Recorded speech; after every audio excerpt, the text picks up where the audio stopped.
I booked a 3-night stay at a small guest house in San Antonio. It looked clean in the pictures: 1 bedroom, small kitchen, a little living room with a TV.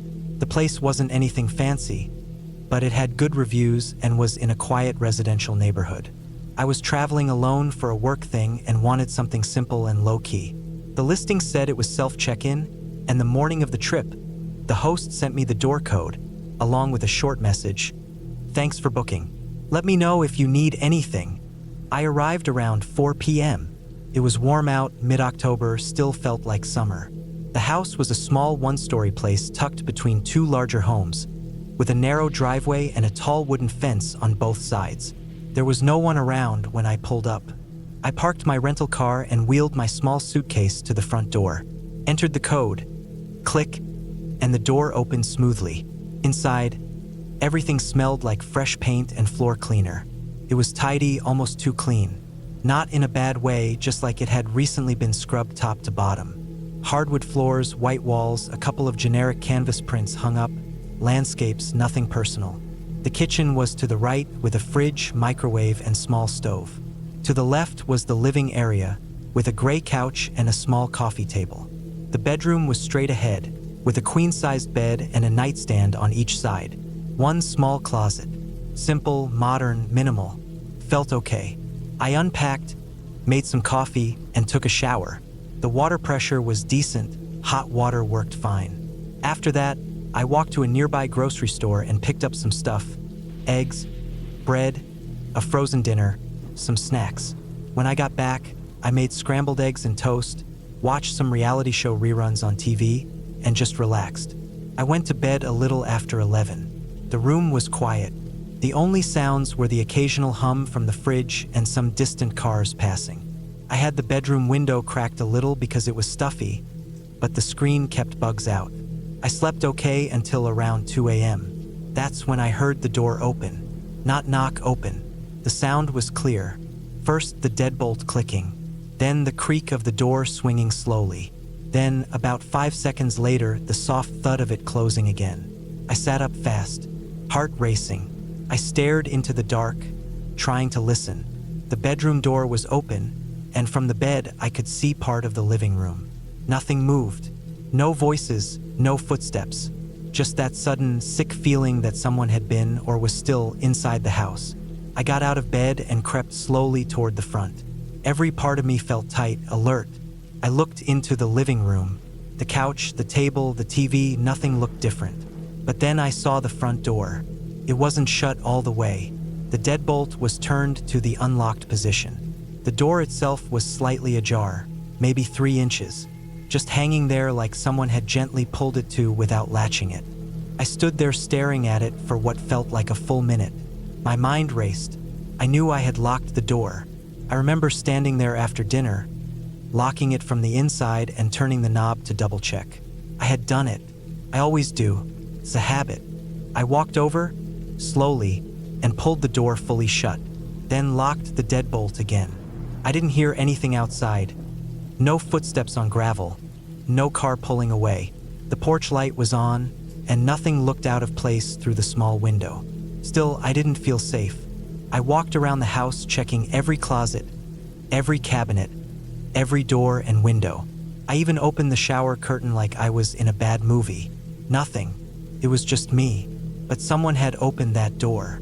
There's no way around it. I stayed up the rest of the night on the couch with all the lights on.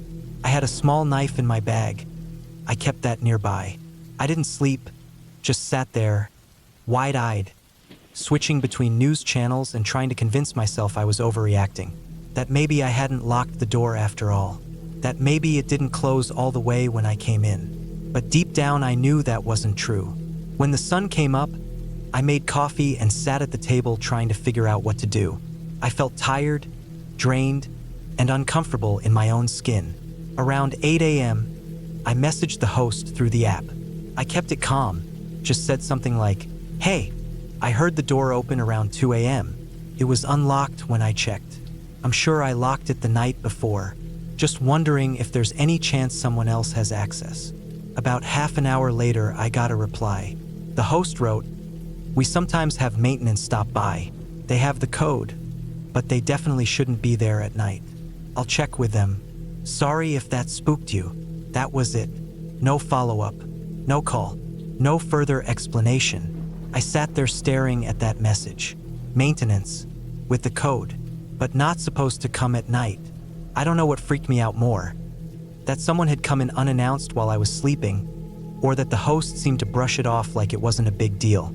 No one should be coming into a locked house at 2 in the morning. Ever. I packed my stuff immediately. I didn't even take a shower. Just threw my clothes into my suitcase, zipped it, and left. I didn't check out, didn't say anything else. Just got in the car and drove to a motel near the airport. I kept thinking about that lock.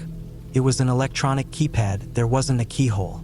Only people with the code could open it. That meant someone else had it. Someone who didn't knock, didn't say anything, just opened the door and walked in like they had a right to. It made me wonder who else had stayed there, if this happened before, if the host had changed the code after previous guests, or if they reused the same one every time. At the motel, I sat on the edge of the bed and went back through the listing. No mention of maintenance, no mention of anyone else with access. I looked at the reviews again. Most were short and positive, but one caught my eye. It was from about 2 months earlier. Someone had written, "Place was clean, quiet. Had an issue with the lock the second night. Heard someone trying to open it from the outside. Thought it was a fluke. Host was polite but vague about it." I don't know why I didn't see that before. Maybe I skimmed too fast. Maybe I just trusted too easily. I reported the issue to Airbnb, wrote a detailed review, and warned other travelers not to stay unless the host confirmed the lock code was unique and access was limited. I never heard anything more from the host. No apology, no explanation, nothing. I think what stayed with me the most wasn't just the fear. It was that deep, awful feeling that I had no control, that I had locked the door, done everything right, and it hadn't mattered. That someone, somewhere, thought it was okay to walk into a stranger's space in the middle of the night. And if I hadn't heard it, if I'd stayed another night, what would have happened then? I still travel for work. I still use Airbnb sometimes. But now I always ask if the door code is unique. I bring a portable door lock and a wedge, and no matter how tired I am, I triple check every entry point before I sleep. Because once someone's walked into your space like that, without knocking, without warning, you never really sleep the same way again.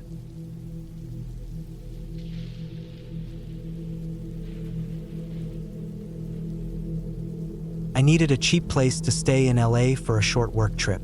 Hotels were too expensive and I didn't want to crash on someone's couch. I found this Airbnb that was affordable and had decent reviews, nothing glowing, but nothing alarming either. It was a small back unit behind a main house in a residential neighborhood, about 30 minutes from downtown depending on traffic. The pictures showed a clean little studio with a bed, a small bathroom, and a kitchenette. Nothing fancy, but it looked fine. I booked it for 4 nights. The host messaged me the morning of check-in with the code for a lockbox by the side gate. When I got there, I let myself in. The backyard was quiet, with a narrow concrete path leading to the unit. It looked like a converted garage or something similar. There was a small porch light above the door, and a faded welcome mat that felt more like a formality than an actual greeting. The place was about what I expected, clean but minimal. The walls were painted off-white, and the furniture looked like it came from IKEA. The bed was firm but not uncomfortable, and there was a small folding table near the window that I used as a desk. The bathroom was tiny, just a standing shower, a toilet, and a small sink. There was a mirror above the sink, and one thing I noticed immediately was that it seemed a little crooked. Not dramatically, just slightly tilted, like it hadn't been installed properly. I didn't think much of it at first. A lot of cheap places cut corners. I unpacked a few things, set up my laptop, and went out to grab some food. The first night was uneventful. I showered, made a quick dinner on the hot plate, and spent most of the evening answering emails. I went to bed around midnight. I heard some faint noises from the main house, a TV or music playing, but it didn't last long. The unit had thick curtains, and with those drawn, it felt like I was completely alone. The next day, I worked remotely most of the morning, then stepped out in the afternoon for a few errands. When I got back, I took another shower. That's when I noticed something that made me pause. While drying off, I glanced at the mirror again. From this angle, it looked off. The edge wasn't flush with the wall. There was a faint gap between the mirror and the surface behind it. Just a few millimeters, but enough to be noticeable now that I was looking. I leaned in closer. The mirror frame wasn't secured tight. I tapped the glass. It didn't make the kind of sound you'd expect from a mirror mounted on drywall or tile. It was dull, hollow. That's when the unease hit me. I set my towel on the sink and reached up, gently tugging the edge of the mirror. It shifted. Behind the mirror was a hole. Not a big one, about the size of a quarter, but deep. I couldn't see anything inside it, just blackness. I felt this wave of nausea hit me. The position of the hole, it lined up almost exactly with where you'd be standing while showering. I stepped back and stared at it. My mind started racing. Was it some kind of peephole? Was someone on the other side, watching? I quickly went into my bag and pulled out a roll of duct tape I always carry when I travel. I ripped off a strip and slapped it over the hole. Then I took a few more strips and layered them on top just to be sure. I took pictures from different angles, some of the mirror pulled slightly open, some of the hole itself, and a couple of the tape covering it. I stood there for a while, just breathing, trying to calm down. I didn't want to panic, but it felt wrong. It felt disgusting. I emailed Airbnb right away through the app, attaching the photos.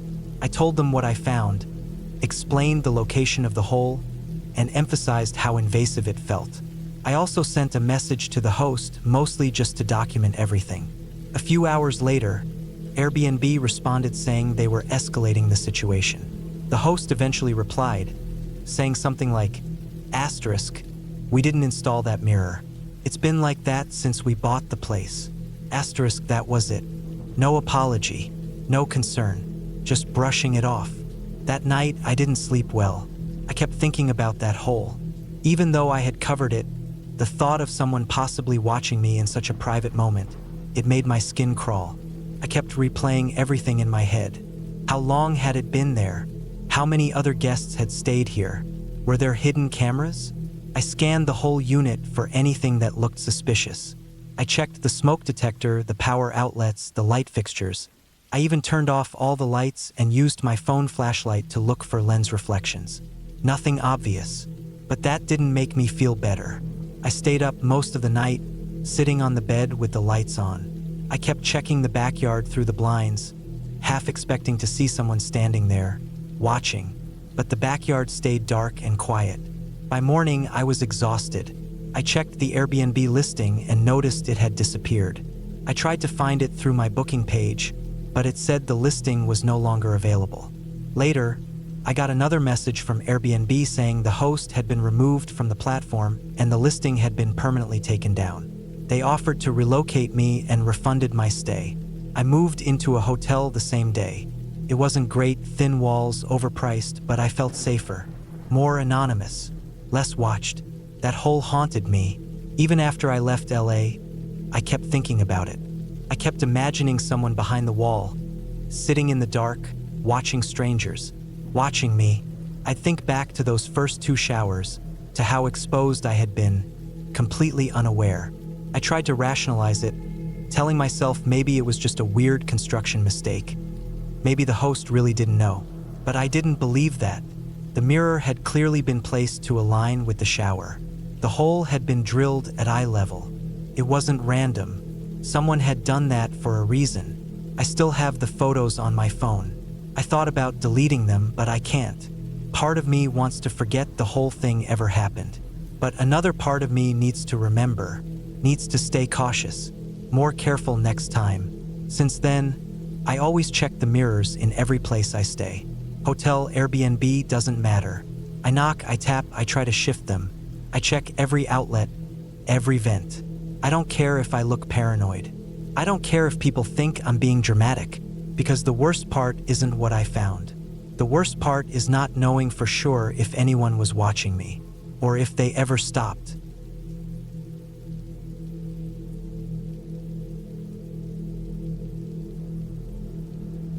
I booked a shared Airbnb in Chicago for a short work trip. Hotels were either too expensive or fully booked, and this place was way cheaper. The listing showed a private bedroom with a shared bathroom and kitchen, hosted by a woman named Marissa. She had good reviews. People said she was friendly and respected privacy. The photos looked clean and normal enough, and the building was in a decent neighborhood. Seemed like a good deal. When I got there, she buzzed me in and met me at the front door. She was around late 30s, maybe early 40s. Short, dark hair, friendly face. She wore this oversized sweater and sweatpants like she'd been lounging at home all day. She helped me with my small bag and showed me around. The apartment was on the second floor of a 3-story building. Pretty standard layout, hallway in the middle, rooms on either side. Hardwood floors, off-white walls, old but solid furniture. A little worn down in places, like the bathroom tiles or the squeaky floorboards, but nothing alarming. My room was at the front of the apartment, across from the kitchen. She showed me where everything was: the coffee maker, dishes, towels, Wi-Fi password. She was polite, warm even, but there was something about her tone I couldn't quite place. It wasn't anything overt, just something in the way she smiled too long or how she looked at me when I wasn't looking directly at her. Still, I chalked it up to being tired. I'd had a long day. After I unpacked, I made some instant noodles in the kitchen. She was watching a movie in the living room and didn't say much while I cooked. The place was quiet. No music, no traffic noise despite being in the city. No pets. Just the hum of the refrigerator and the occasional creak of old wood. I went to bed around 11 p.m. and slept fine the first night. The second day, I was mostly out, meetings, work stuff, grabbing food. I got back in the evening and Marissa was in the kitchen. She offered me some tea and asked how my day was. I said it was fine, and we chatted for a few minutes. It was small talk, but it felt a little deliberate, like she was trying too hard to come off casual. Again, nothing that screamed danger, just enough to notice. Later that night, I was brushing my teeth when I noticed something weird. At the end of the hallway, across from the bathroom, there was a curtain hanging from the ceiling, covering a door. I hadn't noticed it the first night. It was this thick, dark blue fabric that went all the way down to the floor. Not like a normal door curtain, more like someone was trying to hide the door entirely. I asked her about it. She was in the kitchen pouring herself a glass of water and looked over when I pointed. She smiled. Again, that same too long smile, and said, "Oh, that's just storage. I don't really go in there much." I said okay and didn't push it. It wasn't my place. But that night, I kept thinking about it. The layout of the apartment didn't feel like it had room for a big extra storage area. I hadn't heard any mention of a basement, either. I tried to let it go. Around 2:30 in the morning, I woke up needing to use the bathroom. The apartment was pitch black. I opened my door quietly, not wanting to wake her, and stepped into the hallway. That's when I noticed a thin line of light coming from under the curtain. Not bright, more like the glow of a small lamp or candle. And then I heard something. It was soft, not music, not talking. It sounded like whispering. Steady, rhythmic, almost like someone reading aloud. It didn't sound frantic. It didn't sound angry, just calm, quiet, almost like a teacher reading to a classroom in a low voice. But there was only her and me in the apartment. At least I thought so. I froze in the hallway. My brain couldn't make sense of it. The whispering went on for about 10 seconds before I saw a shadow pass behind the curtain. Just a quick movement. Not someone walking across the room, but more like a shifting body. Someone pacing slowly or rocking back and forth. I didn't move. I just stood there, staring at that thin light under the fabric, heart pounding in my chest. My mouth went dry. Every part of me wanted to walk up and pull the curtain back just to get it over with, but I couldn't move. After maybe 20 seconds, the whispering stopped. The shadow didn't move anymore. I slowly backed up into my room and shut the door. I didn't use the bathroom. I sat on the edge of the bed for a while, staring at the floor, trying to convince myself it was a dream, that maybe I imagined it because I'd been tired and stressed. That's the lie I chose to believe, and eventually I forced myself to go back to sleep. The next morning, the curtain was exactly the same. No light, no noise, I didn't bring it up right away. She was in the kitchen again, dressed in that same oversized sweater, like she hadn't changed in days. She asked if I wanted coffee. I said no. I tried to stay calm, casual, and I asked her, "Hey, was someone over last night?" She looked up from the sink and said, "What do you mean?" I thought I heard whispering from down the hall, maybe from the storage room. Her whole face changed. She didn't frown, she didn't smile, just went flat. She stared at me for a few seconds too long, then said in this flat, dead tone, "You must have been dreaming. There's no electricity in that part of the house."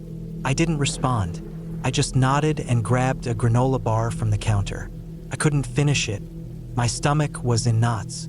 I spent most of that day out again, just walked around the city. I didn't want to be in the apartment. I kept thinking about how she'd said there was no electricity in that part of the house. But I saw light, a warm orange glow, like from a small lamp or a low-watt bulb. That wasn't just in my head. And the whispering, I know what I heard. I know what I saw. When I got back that evening, I stayed in my room. I locked the door even though it was just a cheap bedroom lock.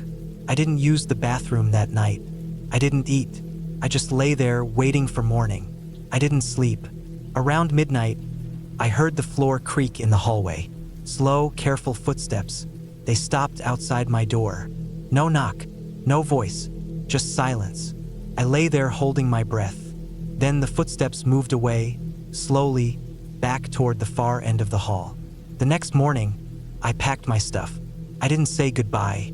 I didn't explain anything. I just sent her a message through the Airbnb app saying something came up and I had to leave early. I booked a hotel that cost way more than I could afford, but I didn't care. I don't know what was behind that curtain.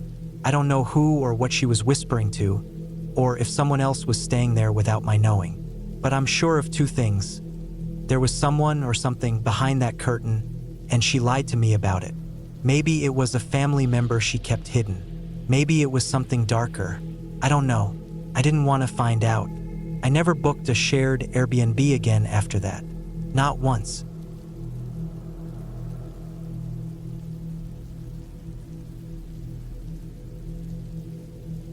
I booked a small Airbnb cottage outside of Flagstaff for a long weekend. I needed a break. From work, from people, from the constant noise of the city. The cottage looked perfect in the pictures. One bedroom, wood-paneled walls, a stone fireplace, and surrounded by tall pine trees with no neighbors in sight.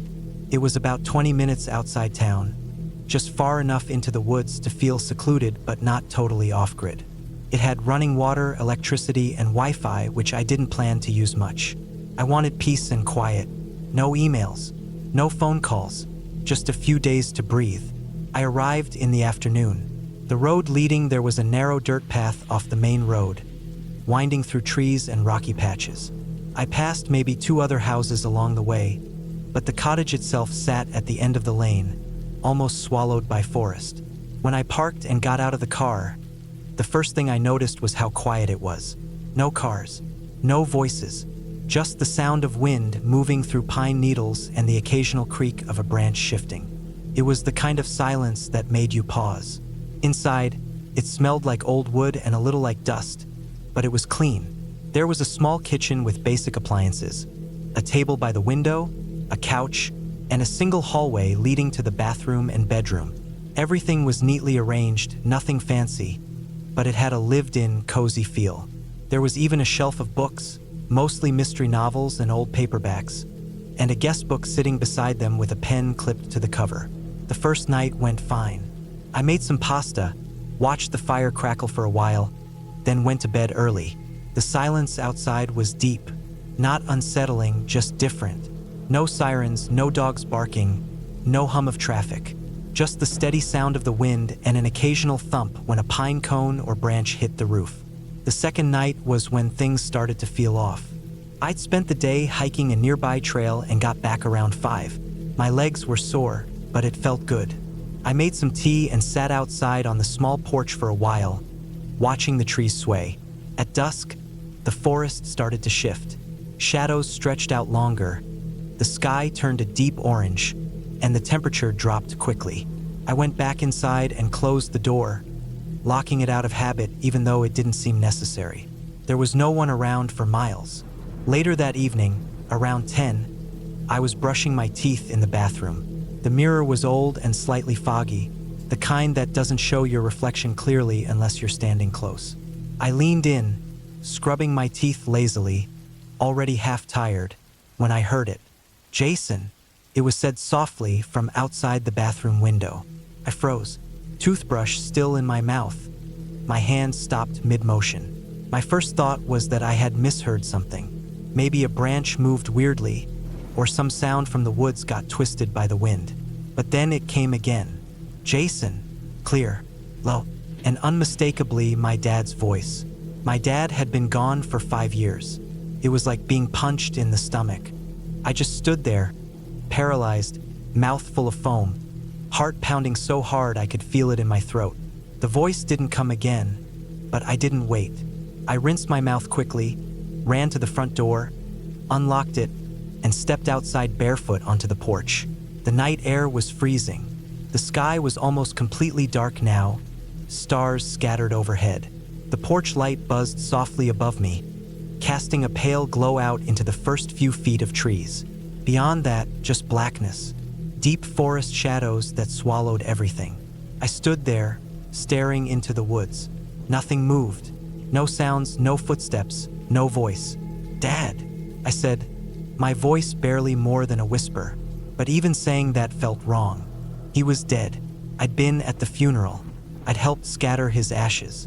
I wasn't a kid anymore. I didn't believe in ghosts or signs or any of that, but hearing his voice, saying my name like he always did, it wasn't just something I imagined. It had been too real, too familiar. I waited out there for a few minutes until the cold got into my skin. Then I went back inside and locked the door.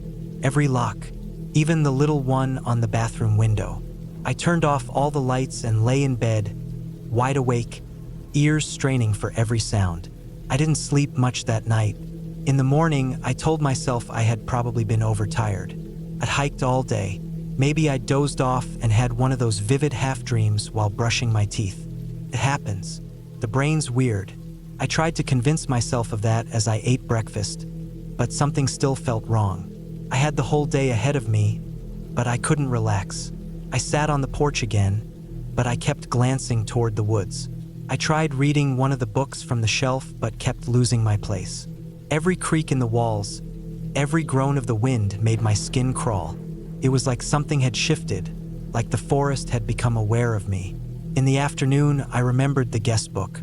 I'd seen it when I first arrived, but hadn't looked through it. I picked it up and started flipping through the pages, scanning people's entries. Most were pretty typical. Loved the quiet. Perfect weekend getaway. Will definitely come back. Some had names and dates, little drawings, even a few photos tucked in. Then I found the entry. It was dated just 2 weeks before mine. Written in shaky, slanted handwriting, barely legible in parts. The name was Alan, and the note read, "He kept calling my name from the trees. I know that voice, but he's gone." That's all it said. I stared at it for a long time. Read it again. My hands were cold even though it wasn't cold inside. I put the book down and stood in the middle of the room, suddenly aware of how small the cottage was, how far I was from anyone else. My car was outside. My phone had no signal. The nearest house was at least a mile back down the road. I didn't wait until nightfall. I packed everything in under 10 minutes, stuffed my backpack, threw on my jacket, grabbed my keys, and locked the front door out of habit even though I didn't care anymore. As I backed out of the driveway, I didn't look at the trees. I didn't check the mirrors. I just kept my eyes on the dirt road ahead. Back in Flagstaff, I found a cheap motel and stayed the night there. I didn't sleep much there either, but at least I wasn't alone in the woods. I never left a review, never messaged the host. I just deleted the reservation from my email and tried to forget it. But even now, sometimes when I'm brushing my teeth, I get a flash of that night. The voice, the stillness, the cold air on my skin. And I wonder how many others have heard their names called from those same trees.